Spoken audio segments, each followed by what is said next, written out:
ఎట్లొచ్చింది?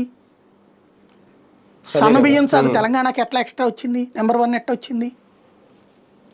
అట్లాగే రైతు బంధు లాంటి పథకంతో అంతమంది పంటలు ఎట్ట వేయగలిగారు అక్కడ? అలాగే అక్కడ ఆ కాకతీయ కింద చెరువులు ఎందుకు తవ్విచ్చాడు? అవన్నీ అక్కడ ప్రజలకు ప్రయోజనమా, ఆంధ్ర ప్రజలకు ప్రయోజనమా? ఎవరిని మోసం చేస్తున్నాడు అతను? అంటే ఆల్రెడీ బెనిఫిట్ పొందిన రైతుల్ని మోసం చేస్తున్నాడు. ఉద్యమకారులకి ఈ పదాలు తెలియని వాళ్ళని మోసం చేస్తున్నాడు అతను. సింపుల్.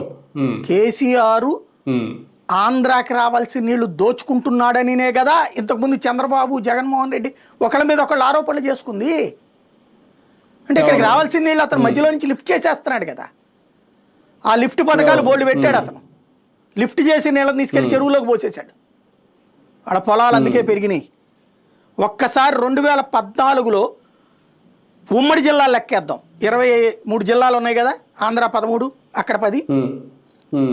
2000 సంవత్సరం నుంచి తీయండి, 2004 నుంచి, లేదా 96 నుంచి తీయండి. చంద్రబాబు గారి అధికారం 95 నుంచి. 95 నుంచి 2025 వరకు ఏ జిల్లాకి ఎంతెంత పంటలు వచ్చేవి?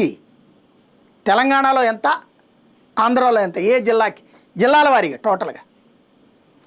అప్పుడు ఎన్ని ఎకరాలు సాగు అవుతుంది, ఇప్పుడు ఎన్ని ఎకరాలు